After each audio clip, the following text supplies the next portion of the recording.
సరే అనసూయ సీతక్క గారు. నమస్కారం sir. Third Telangana legislative assembly స్పీకర్గా మీరు ఎన్నికైనందుకు చాలా సంతోషంగా ఉంది సార్.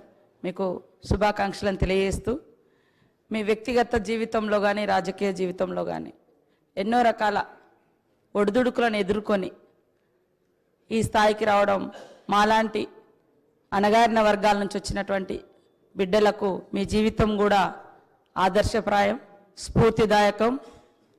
2009లో కూడా నేను ఈ అసెంబ్లీలో ఈ సభలో ఉండడం జరిగింది.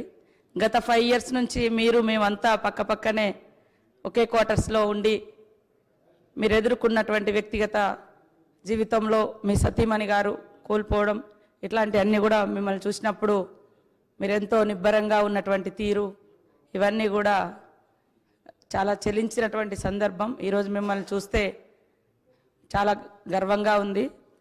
అదే కాకుండా ఒక అణగారిన వర్గాల నుంచి అంచబడ్డ వర్గాల నుంచి వచ్చినటువంటి బిడ్డలు ఎదగాలంటే ఎన్ని కష్టాలు ఉంటాయో తెలిసినటువంటి వ్యక్తులుగా మీ జీవితం మా అందరికి కూడా ఆదర్శప్రాయం.